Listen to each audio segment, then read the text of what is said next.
Welcome to the Onision Files, episode 2.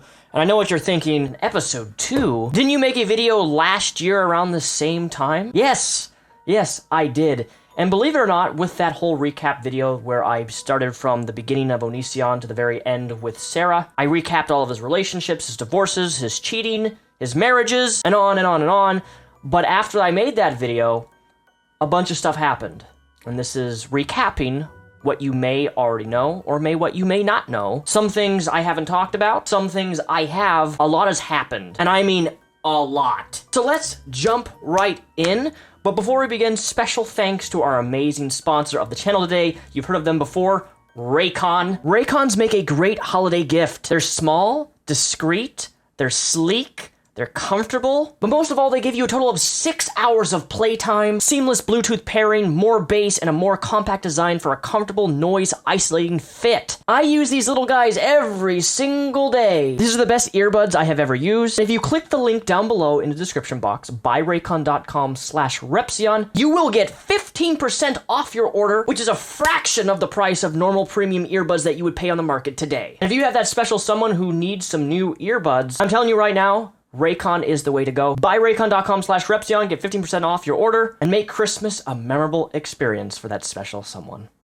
On September 26, 2019, I released a video titled The Onision Files, which was a comprehensive review from start to finish of all of his relationships, marriages, divorces, and his affairs. But since that point in time, so much has happened in 1 year that it's kind of just crazy to think about. So after I made my Onision Files video, the infamous Chris Hansen reached out to me and requested an interview. He invited me onto his show to talk about the one and only Onision, and it really blew up. My first original thought was, whoa, Chris Hansen, that guy on NBC, To Catch a Predator. He's a TV host / journalist. Oh my gosh, this is amazing. I was a bit starstruck that somebody on national television would reach out to me who's been documenting and commenting and responding to Onision for over 10 years. I jumped in head first. I'm like, what could go wrong? I didn't think anything could go wrong, which then led into Shiloh giving a big interview, which blew up, and a bunch of other people that Onision was involved with IRL. And from that experience, what I can say, and I think I can speak for a lot of people when it comes to Chris Hansen, is that you and I were all deceived. Chris Hansen is not the person that we thought he was. He somewhat starstruck all of us, and we really thought that he was going to be able to do something. He made a lot of false promises to not just me, to other people, but even people outside of just Onision. Chris Hansen promised justice. He promised that things were going to go in a way to help the victims, and he was going to get the victims support and get them therapy. All sorts of crazy things Chris Hansen promised, which he never ever delivered. He rode the Onision train to the point where his own audience almost pretty much have turned on him in regards to covering Onision. Every week he would get on camera and say, oh, we got some new insider details about Onision. We got him, guys, we got him, which eventually led to Chris Hansen showing up at Onision's house. His coverage was by far one of the most involved that had ever been seen before on YouTube, encompassing direct interviews with victims, law enforcement, and other individuals in the psychology field to give an insight into the YouTube psychobrad known as Onision. At this point, there was no turning back. Onision was the only thing that could keep his channel alive, so Chris did the biggest stunt he could think of and flew to Washington State with controversial lawyer Mike Morse and a camera crew and knocked on Onision's door. 911, what are you reporting? Hi, there's a person who's been stalking me online and they just showed up to my house. Okay, and they're outside now? Yes, they're knocking on my door. Okay. They have a bunch of camera people, like they're YouTube stalkers. And the one that's knocking on your door, is he the main one that you said has been stalking you? Yes, he's a stalker. He's yelling things at me through the door right now. Okay, and what do we know his name at all? It's Chris Hansen. This set the internet into a frenzy, and heaps of YouTube commentary channels hopped on the story, only further increasing the publicity around Onision, and more importantly, Chris Hansen. I myself had some questions regarding why Chris would do this, as it was very unlikely that Onision would agree to an interview under those circumstances, as well as the last time Chris showed up to someone's house with a camera crew, it ended in a man's death. It seemed to me like a grasp to maintain relevancy, but I couldn't really say anything because of his visceral fan base that attacked anyone for being remotely critical of Hansen and his actions. But the number of people in support of Hansen would drop significantly over the subsequent months. Now, in retrospect, it was hilarious, it was funny, but I actually, believe it or not, even though I don't like Onision, don't show up at YouTubers' houses. Don't do it. Yes, we all sat back and laughed. It was crazy that it happened. But regardless of how much you dislike somebody, do not show up at their house. This is not me defending Onision. Do not go and egg his house and egg his cars, which has also happened. I'm not going to sit here and normalize the fact that this should be a thing that happens, because it shouldn't. And I don't give a shit that Chris Hansen's a journalist or he wanted to interview him. Showing up at his house personally was just not cool, and I think that's an invasion of privacy that nobody should be doing unless it's the police for an actual crime or something that has been committed illegally. So this whole story blew up. Even now, it's still laughable at this point. You know, Onision's calling the police. Chris Hansen's at my door. He's pounding on my door, yelling at me. And like, Chris Hansen's just standing there, you know, really nonchalant, trying to get an interview, whatever. And we, as, you know, consumers of YouTube are just sitting back like, is this actually happening? Yes, it is. Everybody and their grandma was covering this as it was happening. But little did we know is that while it was a genius plan, the outcome of Chris Hansen and the Onision investigation was nothing but a grift. We were deceived by him. We were promised things that were never delivered. He kept prop-upping that this was something big was going to happen to Greg. He promised people, survivors of Onision, that things were going to go a certain direction, and they never did.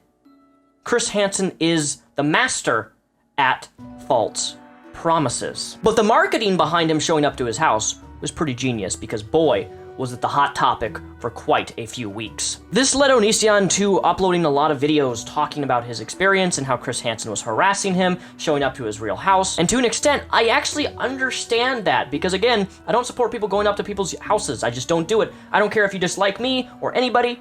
Just don't do it. But this is where things take a weird twist and turn. And when this originally happened, I chose not to talk about it. I did make a tweet mentioning it and how sick and twisted it was, and I was really upset. A lot of people were upset, but this is involved with Onision having his kiddo fall out of a window. I never covered this. I never talked about it on my YouTube channel.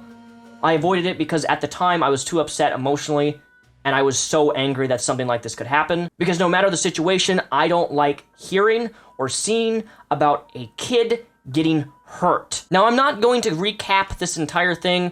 It is linked down below in the description. It's pretty long and extensive. There's a lot of information here, but basically when this occurred, it spread on the internet really, really fast, which I think is really, I don't like the fact that that happened, but given the situation, how much CPS has shown up at his house, and people have made false reports and some valid reports, it's a mixed bag about Onision. Like, I imagine the police department's just like sick and tired of how many people complain about him. I even recall there was an email sent to the police department that was linking a Leafy is Here video about Onision as evidence for why like Onision should be arrested. And I'm gonna flat out say it here in a video, which may not be popular, but I don't believe that Onision is going to get arrested. I've always said this on my channel throughout the years because he always blends the line of legality very, very close. He makes sure that he doesn't try to commit crimes. He plays his game very, very carefully. I've always said this throughout the years, but Chris Hansen came along and tried to convince other people otherwise, which a lot of us fell for. Regardless, one of the most interesting parts about this entire document about his kid falling out of a window is this paragraph here, which is where I want to highlight. James said that he was in the garage on his computer. He explained that he works from home. James said he heard what sounded like a deep voice and tapping on the exterior of the garage. James said he thought it was blank who was outside. James said blank was not supposed to be outside, so he went upstairs so he could go outside and see why blank was out there. James said that he got part of the way up the stairs and he could see that blank was in the living room playing video games. James said he went out of the front door and saw blank laying on the driveway near the garage. He said that he yelled at Kai to call an ambulance and then spoke with 911 on the phone. James said that while waiting for the ambulance, he took a video showing the window down to the cement where blank was laying. I asked James why he took a video. James said that he wanted to be able to show the doctor exactly where she had fallen and expressed concern that she had hit landscaping rocks which were right in the driveway. He also said that he thought about needing to show the police what happened and spoke about an incident in 2011 when a friend threatened to and make it look like he was responsible, so he took a video of himself calling 911 so he could show the police he was not responsible. James' explanation for why he took a video seems strange to me.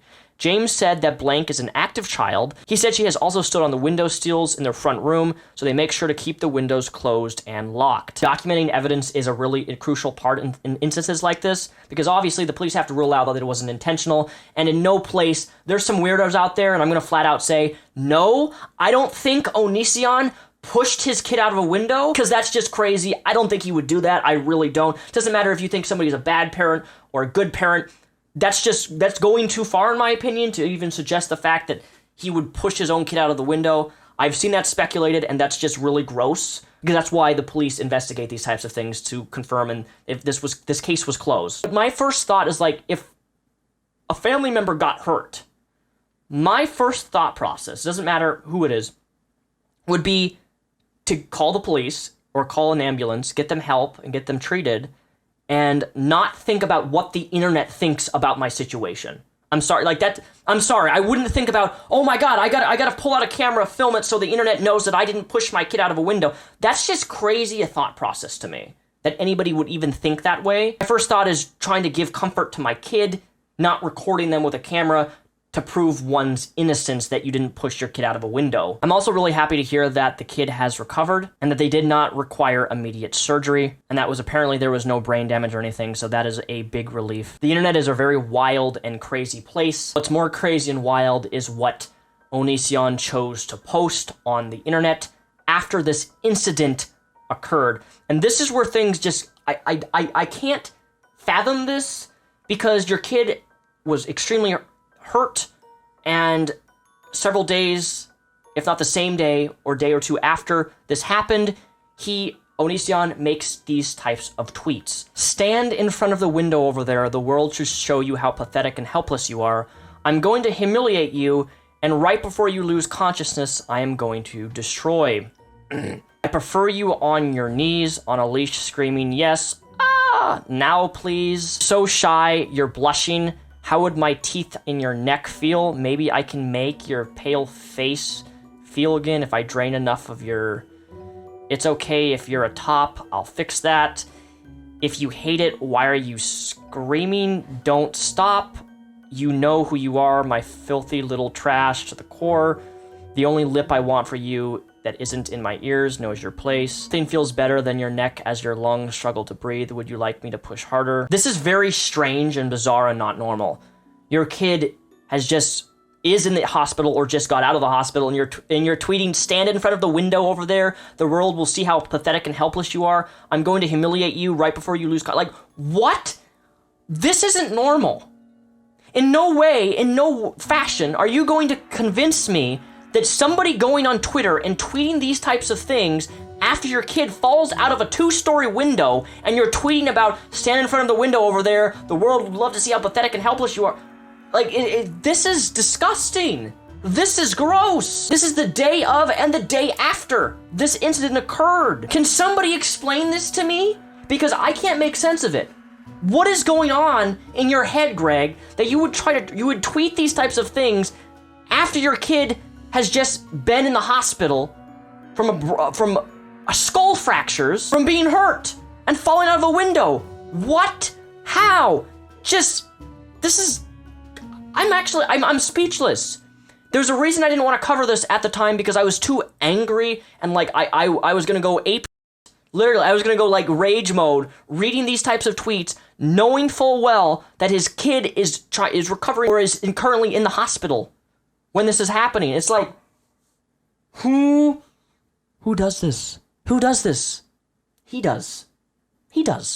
But even now, a year later, my thoughts on the situation haven't changed at all. But hey, we're not done yet. So after that incident with the kid falling out of the window, things took a weird, unexpected twist that involved me and Chris Hansen, which was me receiving paperwork that Onision was taking me to court along with Chris Hansen for harassment, which is very, very ironic. But what's even funnier in the situation is that Onision served the wrong Chris Hansen. He didn't even get the right person served with the paperwork.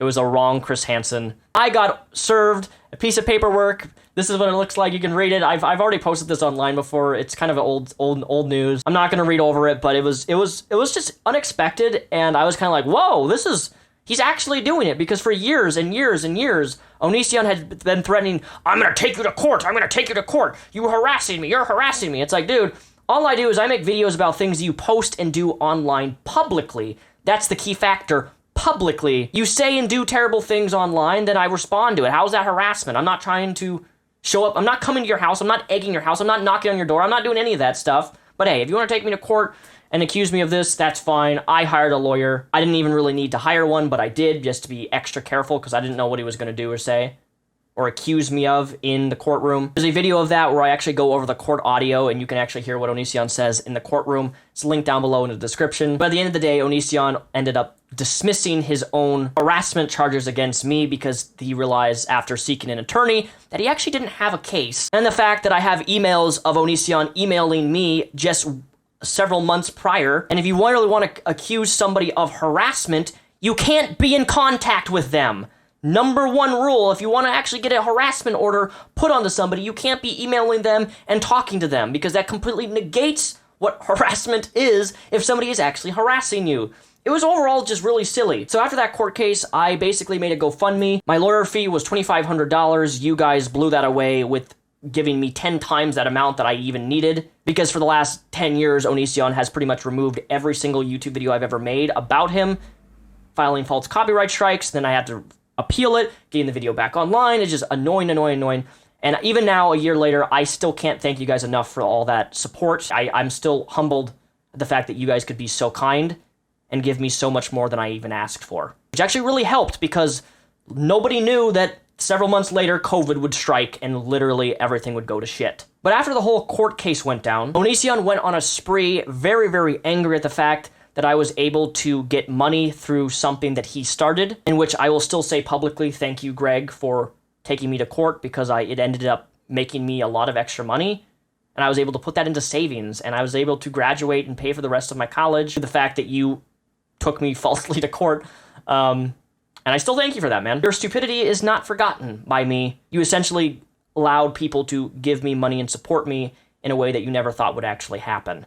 And you are very angry even now, because he made a bunch of videos talking about how he can't believe that that I scammed my fans, apparently, for asking $2,500 in donations, which then led into, just a few months ago, Onision blew up my email inbox, which I trolled him very heavily. I made a video titled, I Trolled Onision, which is also linked down below in the description. Highly recommend you watch that, because I do troll Onision. He starts emailing me insane amounts of emails, just blowing up my inbox, saying that I scammed fans by making a GoFundMe because I received more than I had initially asked for. To which my response is, that's not scamming anybody. I was transparent about where funds would go, put it into savings, fixed my car, got my pets groomed, and I used it to move into a new apartment in which I am right now. So people don't like it when other people are successful or can manage to garner money and get more than they asked for, because, you know, it's great having a supportive fan base who are willing to support you in times of need.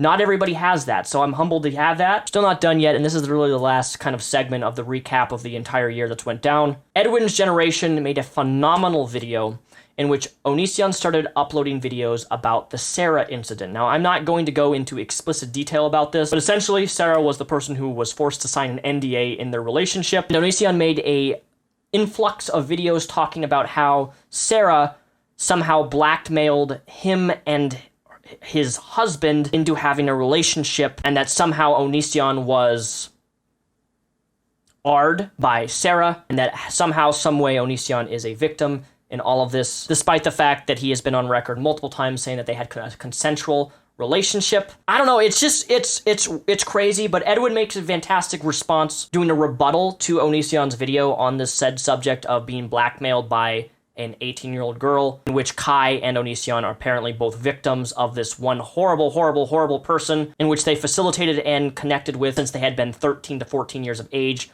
all the way up until age 18. It's been rebutted. Edwin's video is phenomenal. It's linked down below. A lot of the stuff I mentioned is linked down below. If you want to watch stuff, if you've missed stuff, it's all down there. That summarizes the Onision Files episode 2. Kind of a recap. I know I have a lot of new subscribers since in the last year. And yeah, that's it. I'm going to go back to preparing my Onision book review that is coming out hopefully at the end of this month. And until then, thank you guys for watching this video. Thanks for watching my channel. make sure to hit that bell down there. Thanks for watching, guys, and I hope you guys have a fantastic rest of your week.